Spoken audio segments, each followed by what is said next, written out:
The rain was a cold, indifferent force, blurring the city lights into a kaleidoscope of neon smears.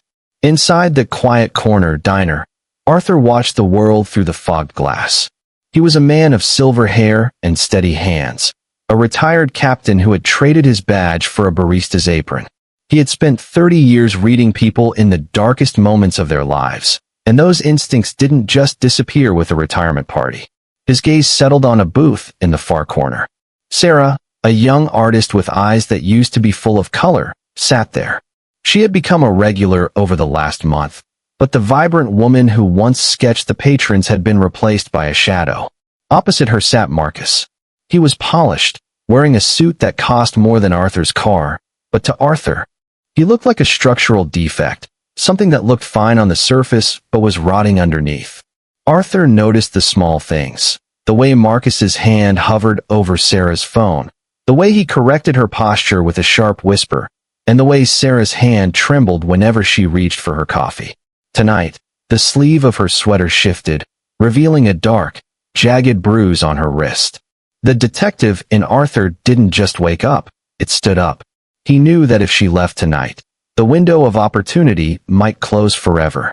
Arthur leaned over to his assistant, Leo. Leo, I need you to pull the car around to the kitchen exit. Keep the engine running. Then, I want you to go to the breaker box in the back and wait for my signal. When I tap the counter 3 times, cut the power to the dining area. Leo looked confused but saw the steel in Arthur's eyes. He nodded and disappeared. Arthur approached the booth, carrying a fresh pot of coffee. He moved with the practiced grace of a server, but his eyes were scanning Marcus for weapons or keys. "Refill, sir?" Arthur asked, his voice a low, soothing baritone. "We didn't ask for a refill. We're leaving," Marcus snapped, his hand tightening on Sarah's arm. "It's on the house," Arthur insisted, leaning in. As he tilted the pot, he slipped. A stream of hot coffee splashed directly onto Marcus's lap and his silk tie. Marcus let out a muffled roar, jumping up and swatting at his clothes. "You clumsy old fool. This is Italian silk. I am terribly sorry, sir. Please, follow me to the back. We have a professional-grade stain remover in the employee washroom. If we don't treat it now, it's ruined." Arthur apologized, his face a mask of regret. He practically ushered the fuming Marcus toward the narrow hallway leading to the kitchen. As soon as they were in the hallway, Arthur tapped the wooden paneling 3 times. Click. The dining room plunged into darkness. The only light came from the street lamps outside. Arthur turned to Marcus in the hallway, his voice suddenly losing its softness. "The stain remover is in the room at the end of the hall. Go." He pushed Marcus toward the supply room, and, as soon as the man stepped inside, Arthur slammed the heavy steel door and turned the deadbolt. He ran back into the darkened dining room. Sarah was standing by the table, paralyzed by the sudden darkness and the absence of her captor. "Sarah, listen to me," Arthur said, reaching her side.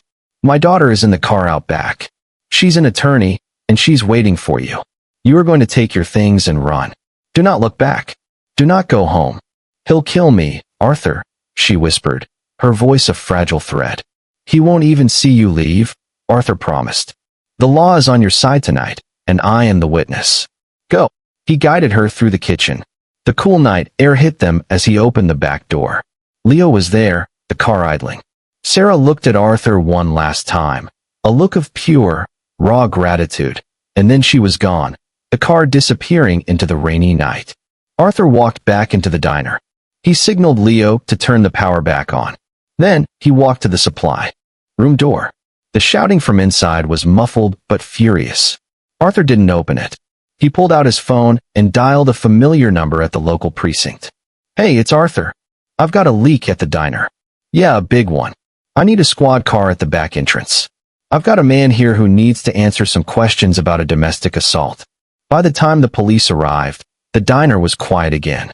Marcus was let out in handcuffs, his expensive suit ruined, and his power gone. Months later, a small package arrived at the diner. It was a painting, not a dark, jagged sketch, but a landscape of a sunrise over a calm, blue ocean. At the bottom, a note was tucked into the frame. Thank you for being the lighthouse when I was lost at sea. Sarah. Arthur hung the painting behind the counter. He went back to polishing his mugs, his eyes always on the door, always watching. He was retired, yes, but he knew that a guardian never truly clocks out.